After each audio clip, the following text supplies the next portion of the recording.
8 people. That is the number the Bible gives us. Noah, his wife, their 3 sons, and the 3 wives of those sons walked off the ark after the floodwaters receded. 8 people to restart the entire human race. Genesis 7 verse 23 says, "Every living thing on the face of the earth was wiped out. Only Noah was left, and those with him in the ark." So, if the Nephilim, those terrifying giants of Genesis 6, drowned along with the rest of corrupt humanity, then why, just a few books later, do giants show up again? What nobody knew is that the answer has been sitting in the original Hebrew this entire time, and it changes everything about how we understand not just the flood, but the entire Old Testament. The answer to this question might also be the most important thing you hear this year about how God works in your life. And I know that sounds like a stretch, but stay with me. By the end of this, you will understand exactly what I mean. Think about this for a second. How does someone go from reading a genealogy in Genesis to suddenly understanding why that promotion at work fell through, or why the relationship they prayed for keeps hitting walls, or why every time they get close to a breakthrough, something massive rises up to block the way? That connection is real, and it lives inside this mystery. So let us open the case file. The first thing we need to do is go back to the scene that starts the whole controversy. Numbers chapter 13. Moses has sent 12 spies into Canaan to scout the land God has promised to Israel. They come back after 40 days, and 10 of the 12 spies are terrified. Numbers 13, verse 33. This is the verse that launched 1,000 arguments. The spies report back and say, "We saw the Nephilim there. The descendants of Anak come from the Nephilim.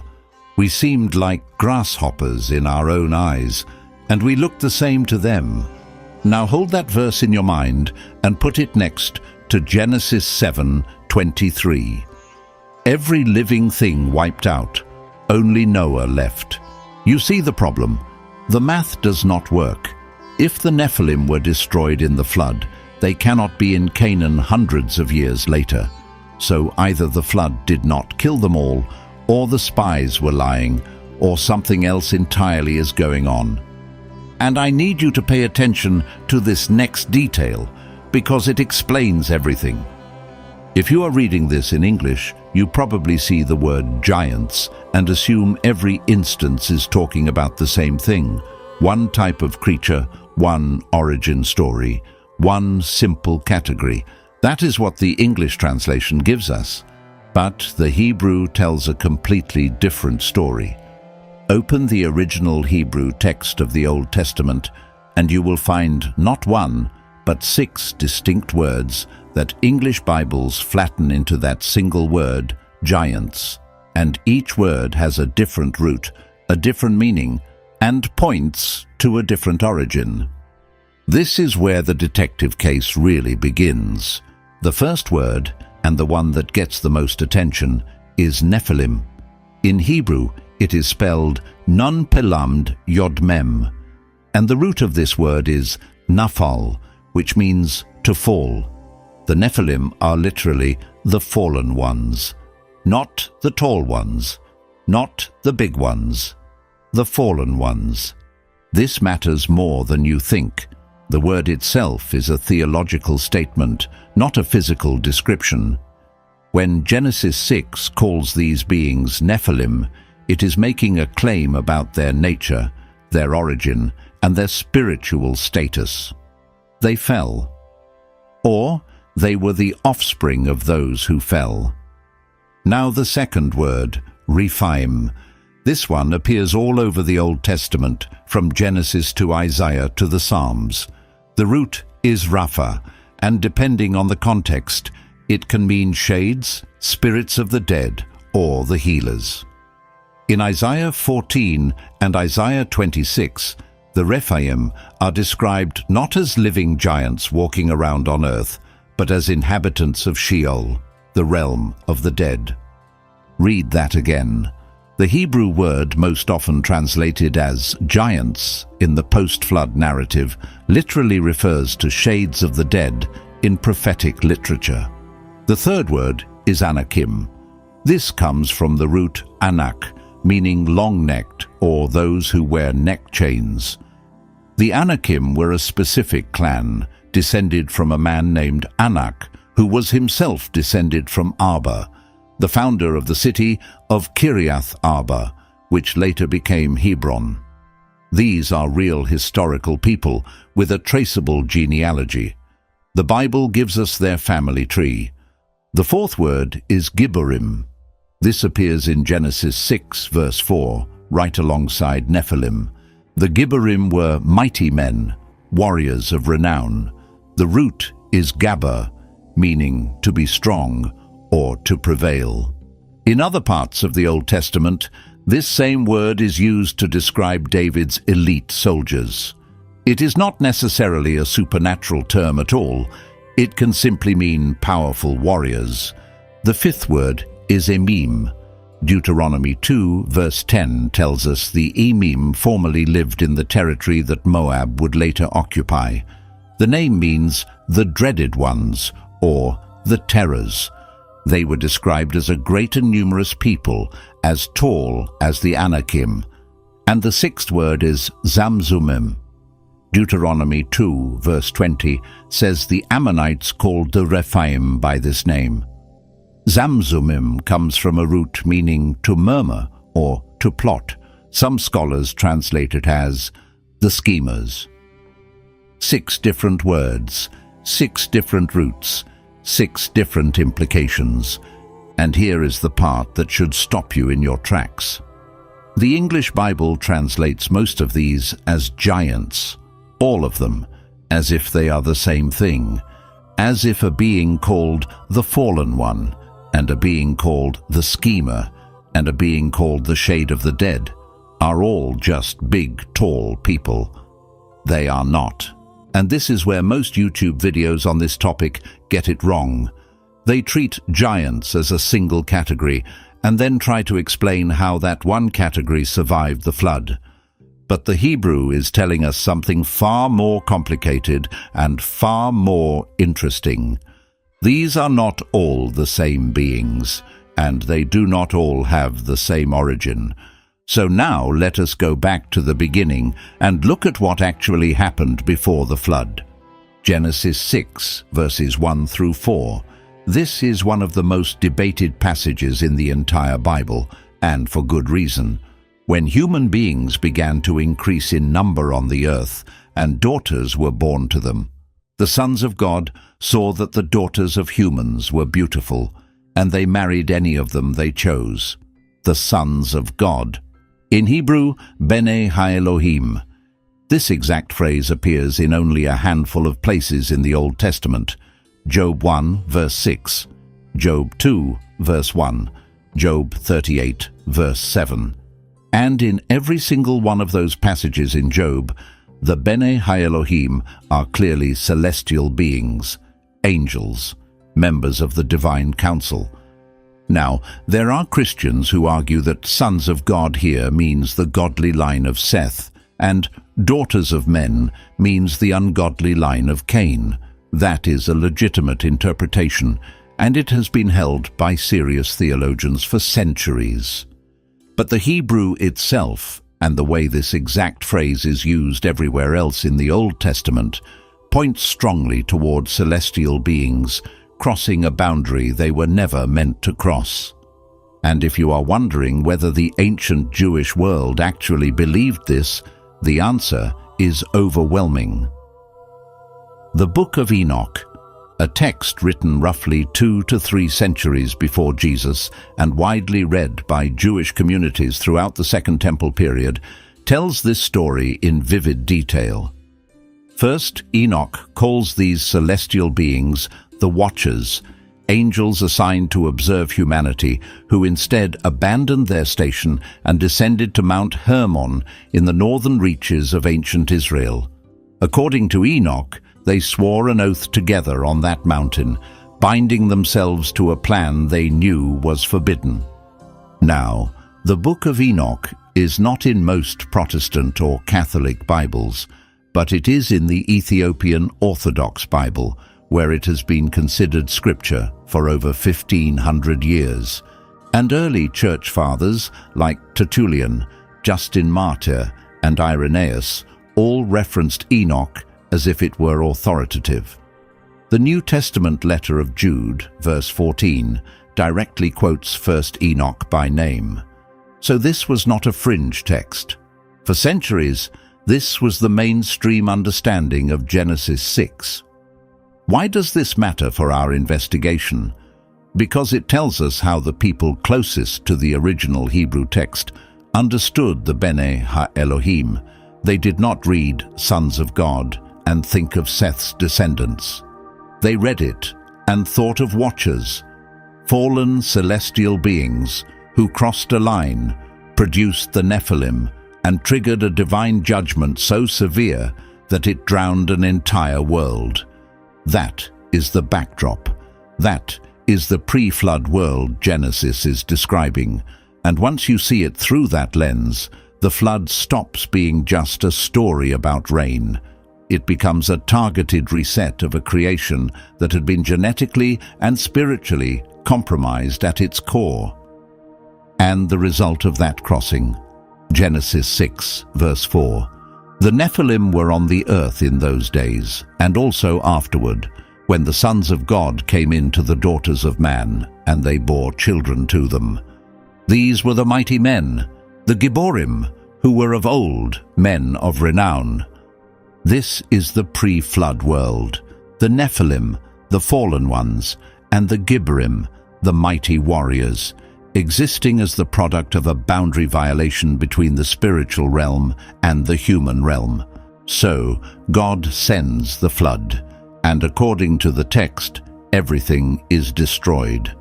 But here is a phrase most people speed past. Genesis 6, verse 4 does not just say, the Nephilim were on the earth in those days. It says, the Nephilim were on the earth in those days, and also afterward. And also afterward. 3 words that have kept scholars awake for millennia, because afterward could mean after the sons of God began taking human wives, which is the immediate context, or it could be a parenthetical note by the author, likely Moses, acknowledging that the audience already knew about giants in their own time. A kind of editorial comment saying, you know those Nephilim, they were around back then too. This is one of those moments where a 2,000-year-old text reveals its layers. The phrase is genuinely ambiguous in Hebrew, and honest scholars on both sides will tell you that. But we do not need to solve that ambiguity to crack this case. Because the biggest clue is not in Genesis 6, it is in Genesis 7. And this is the detail that everyone overlooks. When God tells Noah to build the ark, he gives him specific instructions about who gets on board. Noah, his wife, his 3 sons, and their wives. 8 people. But here is what God says about Noah in Genesis 6, verse 9. Noah was a righteous man, blameless among the people of his time. The Hebrew word translated blameless here is tamim, and this word is fascinating. It does not mean morally perfect. It means complete, whole, without defect. It is the same word used in Leviticus to describe animals fit for sacrifice, unblemished, physically and genetically complete.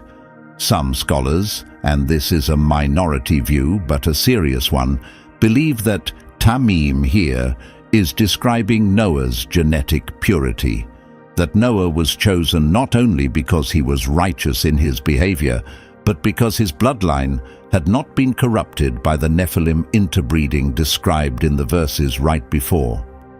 And if that is what tamim means in this context, then the next question becomes unavoidable. What about the wives? The Bible tells us Noah was blameless. Tamim, complete in his generations. But it says nothing about the 3 women who married his sons. Nothing. Let me give you a modern analogy to show you why that silence might be the loudest clue in the whole story. Think about recessive genes. 2 parents with brown eyes can have a blue-eyed child if they both carry the recessive gene for blue eyes.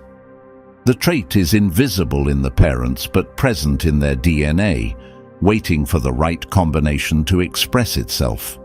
Now, imagine the pre-flood world.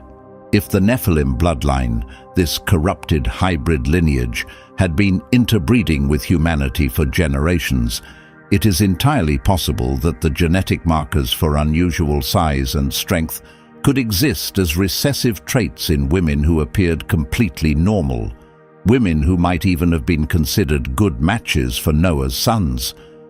God chose Noah because his line was Tamim, unblemished, but the wives came from the general population, and the general population had been interbreeding with the Nephilim for an unspecified but potentially very long period of time. If even one of those 3 wives carried recessive genetic material from the Nephilim bloodline, it would explain how traits associated with unusual size and strength could re-emerge in later generations, long after the flood had killed every living Nephilim. This is the carrier hypothesis, and it is one of the most widely discussed explanations among serious biblical scholars. Now, I want to be honest with you, this is a theory. The Bible does not explicitly state that the wives carried Nephilim genetics. What the Bible does is give us a strange silence about their lineage, right next to a very specific statement about Noah's genetic completeness. And that juxtaposition, whether intentional or not, has been noticed by readers for over 2,000 years. But here is where things take a turn nobody expected. What if the post-flood giants were not related to the pre-flood Nephilim at all? This is the part where we need to let go of our assumptions and follow the Hebrew. Because when we look at the post-flood texts carefully, the word Nephilim barely appears. The dominant term for giants after the flood is Rephaim. And, as we already established, these are 2 completely different words with 2 completely different meanings. Nephilim, the fallen ones. Rephaim, the shades, the dead ones. These are not synonyms. They are not interchangeable.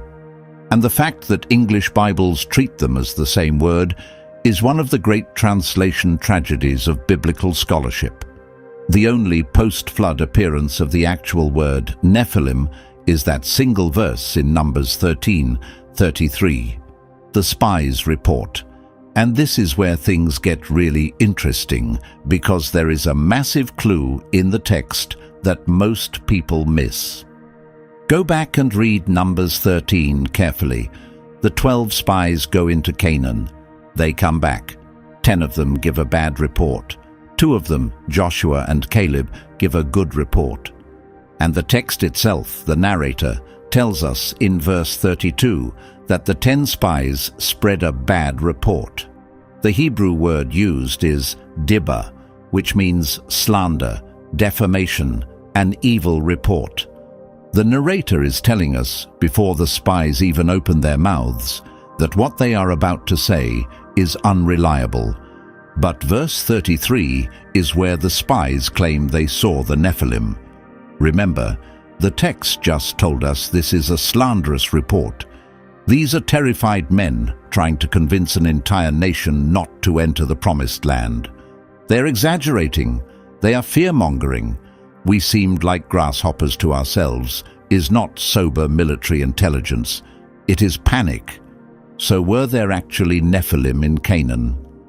The text, read carefully in Hebrew, strongly suggests the answer is no. The spies saw large people, probably Anakim, and called them Nephilim to make their report more terrifying. They used the scariest word they knew, the name of the legendary pre-flood monsters, to describe what were likely very tall but entirely human warriors. And yet, even with the Nephilim question resolved, we still have giants everywhere in the post-flood narrative. The Rephaim are all over Deuteronomy, Joshua, and 2 Samuel, and their presence is not based on a slanderous report. It is stated as historical fact by the narrator. So what are the Rephaim? This is where Deuteronomy chapters 2 and 3 become the most important giant-related text in the Bible, because Moses, speaking to the Israelites before they enter the Promised Land, gives them a detailed catalogue of every giant clan that once occupied the territory they are about to claim. He starts with the Emim, Deuteronomy 2 verse 10. The Emim had formerly lived there, a people great and many, and as tall as the Anakim. Like the Anakim, they are also counted as Rephaim, but the Moabites call them Emim. Then the Horites in Seir, who were dispossessed by Esau's descendants. Then the Zamzumim, Deuteronomy 2, verse 20. It is also counted as a land of the Rephaim. Rephaim formerly lived there, but the Ammonites call them Zamzumim, a people great and many, and as tall as the Anakim. Look at the pattern. Moses is systematically listing every giant clan in the region, noting their local names, their territories, and, critically, the fact that they were all eventually dispossessed by other nations. The Moabites drove out the Emim, the Ammonites drove out the Zamzumim, Esau's descendants drove out the Horites. And God is telling Israel, if those nations could defeat those giants, with my help, so can you. Think about that for a second. God is not hiding the existence of giants from Israel. He is pointing them out, naming them, cataloguing them, and then saying, look, they have already been defeated by nations less blessed than you. What are you afraid of? The same God who drowned the Nephilim in the flood is now pointing at the Rephaim and saying, these are not the monsters you think they are. They are obstacles, and obstacles are what I specialize in. And there is one man in the biblical record who understood this better than anyone. His name was Caleb. Remember, he was one of the 2 spies, alongside Joshua, who refused to give a fearful report when the other 10 panicked about the Nephilim in Numbers 13. While the other spies said, we are like grasshoppers, Caleb said, we should go up and take possession of the land, for we can certainly do it. That was 45 years before what happens next. And this next part might be the most underrated scene in the entire Old Testament, Joshua 14. The land is being divided among the tribes of Israel. Caleb, now 85 years old, walks up to Joshua and makes an audacious request. He does not ask for the easy territory. He does not ask for the flat, fertile plains where the weak enemies live. He asks for Hebron, the mountain country, the exact place where the Anakim, the giant clan descended from Anak, still had their strongest fortifications. Listen to what Caleb says in Joshua 14 verse 12. Give me this mountain of which the Lord spoke on that day. For you heard on that day how the Anakim were there, with great fortified cities. It may be that the Lord will be with me, and I shall drive them out, just as the Lord said. An 85-year-old man looked at the most fortified giant stronghold in Canaan and said, give me that one, specifically that one. And Joshua 15 verse 14 tells us what happened. Caleb drove out the 3 sons of Anak from Hebron, Sheshai, Ahiman, and Talmai, 3 named giants, personally evicted by a man who was 40 years past what anyone would consider fighting age. Why? Because Caleb had been carrying this promise for 45 years. He saw the giants as a young man and said yes. He waited through 4 decades of wilderness wandering, and when he finally got the chance, he did not pick an easier fight. He picked the hardest one, because that was the promise. and the promise was worth the giant. If that does not hit close to home, I do not know what would. If you are finding value in this, take a second and hit subscribe. We explore Bible mysteries like this every week, diving into the Hebrew and Greek to find what English translations miss. While Israel was preparing to enter the Promised Land, there was one giant who loomed larger than all the others, and his story takes us into one of the strangest verses in the entire Bible. His name was Og, the king of Bashan, and Deuteronomy 3, verse 11, gives us this remarkable detail. For only Og, king of Bashan, was left of the remnant of the Rephaim. Behold, his bed was a bed of iron. Is it not in Rabbah of the Ammonites? 9 cubits was its length, and 4 cubits its breadth, according to the common cubit. 9 cubits by 4 cubits, that is roughly 13.5 feet long and 6 feet wide, by the standard cubit of about 18 inches. An iron bed, the size of a modern king-size bed, and then some. Now, a few things about this verse that should jump out at you. First, Moses says Og was the last of the remnant of the Rephaim, not the Nephilim, the Rephaim. This is a post-flood category. Moses, who is narrating this, makes the distinction even though he was also the author of Genesis, where the word Nephilim appears. If he thought they were the same thing, why use a different word? Second, the bed was in Rabbah of the Ammonites. Moses is telling the audience they can go see it for themselves. This is not legend. This is verifiable evidence. Moses is essentially saying, do not take my word for it. The bed is on display in the Ammonite capital right now. Third, the bed is made of iron. In the ancient Near East, iron was rare and precious during this period. An iron bed of this size was not just furniture. It was a monument, a statement of power, a throne of sorts.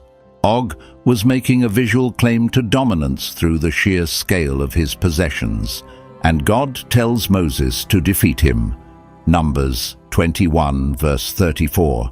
Do not be afraid of him, for I have delivered him into your hands, along with his whole army and his land, the last of the Rephaim, the greatest giant king of the post-flood world, defeated by a nation of former slaves, led by an 80-year-old man with a speech impediment. And no, I am not making that up. Moses himself tells us in Exodus 4 that he was slow of speech and slow of tongue. This decision, to send the least likely army against the last great giant, was not accidental. It was the whole point. The story of the giants does not end with Og. It has one more chapter, and it might be the most famous one. About 400 years after Moses, a shepherd boy named David walks into the valley of Elah and faces a giant named Goliath. 1 Samuel 17 gives us Goliath's measurements. He stood roughly 9 feet 9 inches tall, depending on whether you use the Hebrew Masoretic text or the Greek Septuagint, which gives a shorter height of about 6 feet 9 inches. Either way, he was enormous. His armor alone weighed about 125 pounds. The iron point of his spear weighed 15 pounds. And here is the connection that ties this whole investigation together. 2 Samuel 21 tells us that Goliath had brothers, and it identifies them as descendants of the Rapha, not the Nephilim. The Rapha. That is the singular form of Rephaim. Goliath and his family were the last of the Rephaim bloodline, the very same category of being that Og belonged to, the same word that traces through Deuteronomy's catalogue of giant clans, the same Hebrew term that, in its prophetic usage, means shades of the dead. David kills Goliath, and his mighty men, his own Gibborim, kill Goliath's brothers in the passages that follow. 2 Samuel 21 verses 15 through 22 describe 4 separate battles where David's warriors take down these last Rephaim descendants, one by one. But there is one more detail that seals this entire case, and almost nobody talks about it. There is a real physical valley just southwest of ancient Jerusalem called the Emek Rephaim, the Valley of the Rephaim. It is right there in the landscape of Israel, named after these very beings. And 2 Samuel 5 tells us David fought the Philistines in that valley twice, 2 separate battles in the Valley of the Giants. What makes this fascinating is that God gave David different instructions for each battle.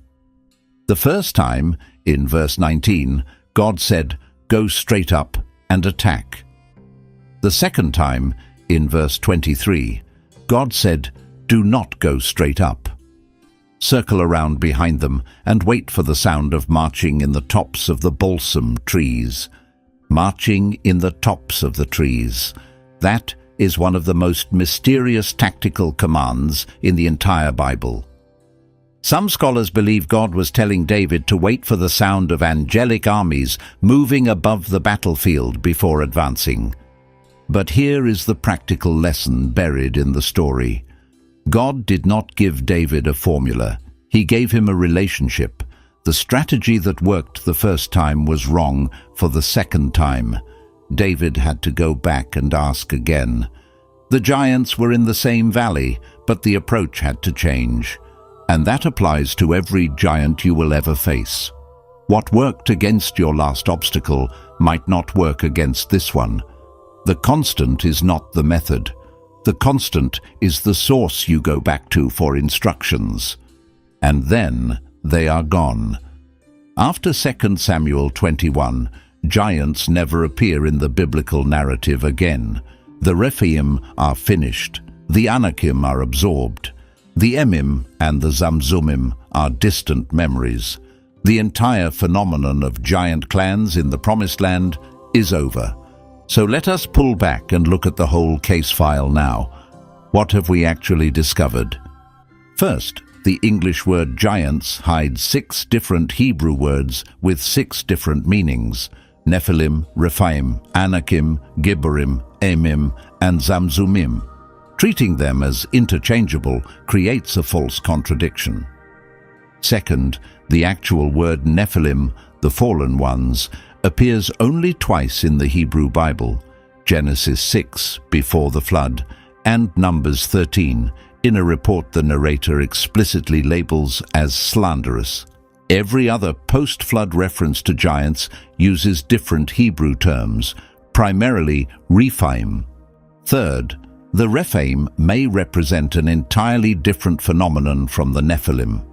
Whether they were the result of a second incursion of spiritual beings, or the re-emergence of recessive genetic traits carried through Noah's daughters-in-law, or simply an ancient population of unusually large humans, whom God placed in the path of Israel as tests of faith, the text treats them as a distinct category.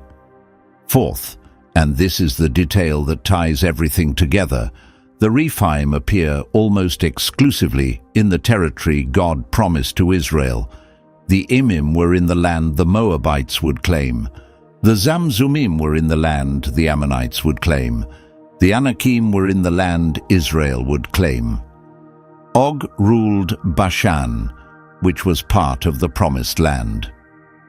Goliath stood in the valley of Elah, blocking Israel's access to Philistine territory. Giants stood in the doorway of every promise God made, every single one. And that is not a coincidence. That is a pattern, and once you see it, you cannot unsee it. Here is where this stops being an academic Bible study and starts being about your life. Think about the biggest promise God has put on your heart, the calling you feel pulled toward, the healing you have been praying for, the relationship you believe is part of your future, the purpose you sense but cannot quite reach. Now, think about the biggest obstacle standing between you and that promise, the fear, the financial impossibility, the person who keeps blocking your path. the voice in your head that says you are not enough. The biblical pattern is staggering in its consistency. Every time God makes a promise, a giant shows up in the territory of that promise. Not randomly, not as punishment, but as the thing that must be faced and defeated before the promise can be claimed. The Israelites could not enter Canaan without facing the Anakim. David could not secure his kingdom without killing Goliath. Moses could not lead the nation across the Jordan without defeating Og. The giant is not a sign that the promise is fake. The giant is a sign that the promise is real, because if there was nothing valuable on the other side, nothing would be guarding the door. And here is something worth noticing. The Apostle Paul, writing to the church in Ephesus centuries after the last Rephaim fell, uses language that sounds like it was pulled directly from this Old Testament giant narrative. Ephesians 6, verse 12. For we do not wrestle against flesh and blood, but against principalities, against powers, against the rulers of the darkness of this age, against spiritual hosts of wickedness in the heavenly places. Paul is writing in Greek, not Hebrew. But the pattern is identical. The enemy is not what you can see. It is what stands behind what you can see. The Nephilim were not just tall people. They were the product of a spiritual boundary violation. The Rephaim were not just big warriors. Their very name connected them to the realm of the dead. And Paul is saying, your struggles follow the same architecture. There is a visible obstacle, and behind it, a spiritual reality you cannot afford to ignore. This is not mystical hand-waving. This is the consistent testimony of Scripture from Genesis to Ephesians. The battles that matter most are never purely physical, and the victories that last are never won by human strength alone. Think about someone you know, or maybe it is you, who almost gave up on something right before the breakthrough. The business that was failing, and then turned around in the 11th hour. The marriage that was one conversation away from ending and somehow survived. The prayer that had been repeated for years with no answer until one ordinary Tuesday, everything shifted. Looking back, the giant was biggest right before it fell. That is the pattern. The opposition is loudest at the threshold of the promise. And the people who break through are not the ones who were never afraid. They are the ones who kept walking toward the mountain while shaking. Just like Caleb, just like David, just like Moses. Read through the Old Testament with this lens, and it will change how you see every struggle in your life. The size of your giant is directly proportional to the size of your promise. And here is the part that should give you chills. Every giant in the Bible was defeated, every single one. The Emim, conquered by Moab. The Zamzummim, driven out by the Ammonites. The Anakim, destroyed by Joshua. Og, killed by Israel. Goliath, taken down by a teenager with a sling. Not one giant in Scripture proved to be unbeatable. Not one. And the beings who defeated them were never the obvious choice. It was never the biggest army or the strongest warrior. It was the Moabites, a small nation. It was Moses, a man who could not speak well. It was David, a boy who was not even invited to the battle. God consistently chose the least likely candidate to bring down the biggest enemy, because the point was never human strength. The point was always divine backing. The question was never, are you big enough to beat this giant?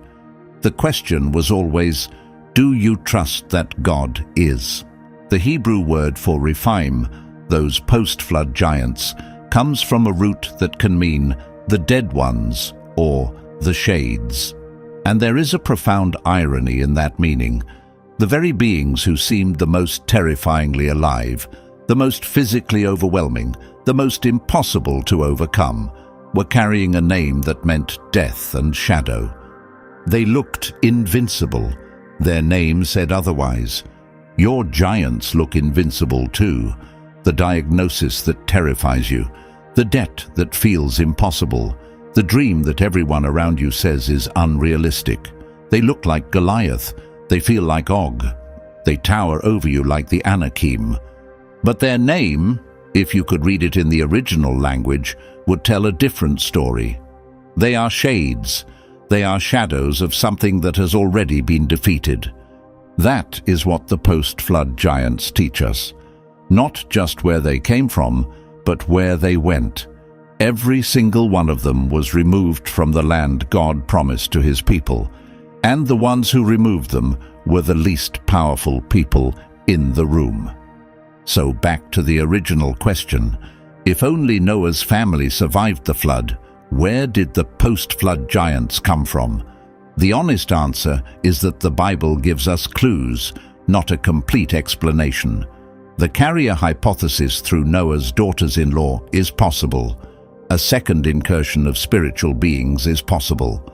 The Repim, representing an entirely different phenomenon from the pre-flood Nephilim, is strongly supported by the Hebrew, and the spies in Numbers exaggerating their report to invoke Nephilim terror is clearly indicated by the text itself. But the deeper answer, the one the biblical authors seem far more interested in than the genetics, is this. It doesn't matter where the giants came from. What matters is that God placed his people on a collision course with them, on purpose, and gave them the power to win. The real question is not, where did the post-flood giants come from? The real question is, what are you going to do about the giants standing between you and the life God promised you? Because if the pattern of Scripture holds, and it has for every single person in this story, the giant falls. Every time. If this changed how you see the Bible or how you see your own struggles, you are going to want to watch the video on screen next. It goes deeper into the Hebrew behind another passage that English translations get completely wrong, and what it reveals might be even more surprising than this one. I will see you there.